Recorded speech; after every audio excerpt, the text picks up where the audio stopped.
বর্তমান পরিস্থিতিতে সৌদি আরব কারা আসবেন? আমি বলবো বর্তমান পরিস্থিতি এখনকার যে পরিস্থিতি 2025 সালের এই পরিস্থিতিতে সৌদি আরবে কারা আসবেন আমি একটু বলি। এই পরিস্থিতিতে সৌদি আরবে আসবেন এমন আপনারা যদি আপনাদের কোনো নিকটবর্তী আত্মীয় বা কোনো এমন সাব্যস্ত কোনো লোক তাকে কোম্পানিতে কাজ করে, আর ওই লোকের মাধ্যমে যদি কোনো কোম্পানির প্রাইভেট কোম্পানির কোনো ভিসা আপনাকে দেওয়া হয়, সেই ভিসাতে আপনি সৌদি আরব আসতে পারেন। তারপরে হচ্ছে মনে করেন কয়েকটা কোম্পানি আছে, গভর্নমেন্ট কোম্পানি, যেগুলো আরামকো, তারপরে আরও কয়েকটা কোম্পানি আছে, এগুলাতে আপনারা আসতে পারেন। আর একটা জিনিস সবসময় খেয়াল রাখবেন, আমি সৌদি আরবে থাকি, তো যেটা আমি এখানের পরিস্থিতি হিসাবে কথা বলছি, যারাই সৌদি আরবে আসবেন দালাল ধরে সৌদি আরবে আসবেন না প্লিজ। সবার প্রতি আমার আকুল আবেদন, আপনারা সবাই নিজের যোগ্যতাকে কাজে লাগিয়ে একটা কিছু প্র্যাকটিক্যাল কোনো কাজ শিখে সেই কাজের উপরে আপনি ভিসা দিয়ে আসেন। ফ্রি ভিসায় ওখানে কাজ আছে, ঠিক আছে? আর আপনারা অনুগ্রহ করে এই কাঙ্ক্ষিত ভিসার অপেক্ষা করবেন, যেই ভিসাগুলা আপনাদের কোনো সাব্যস্ত লোক বা কোনো নিকটবর্তী লোক আপনাকে দেবে বা কোনো আত্মীয় স্বজন আপনাকে দেবে, সেই ভিসার অপেক্ষা করবেন। আরেকটা জিনিস, কাজ না জানা কোনো লোক, যে কোনো ধরনের লোক আসবেন না।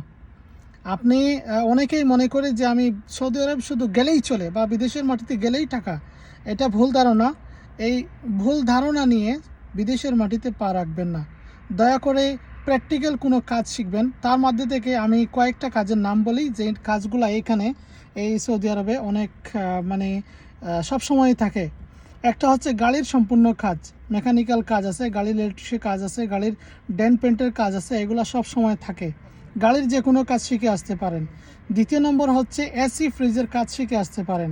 তৃতীয় নম্বর হচ্ছে ইলেকট্রিশিয়ান যদি হন তাহলে আপনি আসতে পারেন, কারণ এই কাজগুলার সম্মান সব সময় থাকে, আর এই যতই নিদান থাকুক এই কাজগুলা থাকে, ঠিক আছে? আপনারা সবাই একটু দেখে শুনে বিদেশে আসবেন, কারণ সৌদি আরবে আসার পরে অনেকের কি হয়, আমি যে জিনিসটা নিজেই ফেস করেছি, অনেকে এখানে আসার পরে দলাল ধরে আসার পরে দলাল একটা রুমের ভিতরে রেখে দেয়।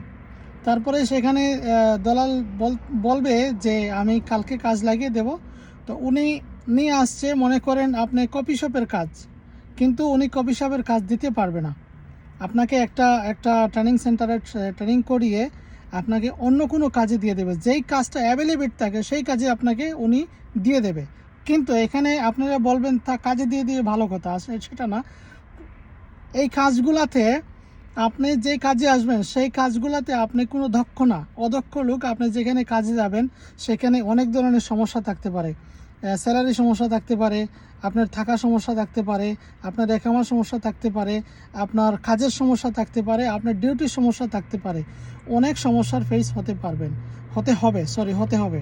তো আপনি এই জিনিসটা খেয়াল করবেন, যারাই বিদেশে আসবেন একটু দেখে শুনে বিদেশে আসবেন দয়া করে।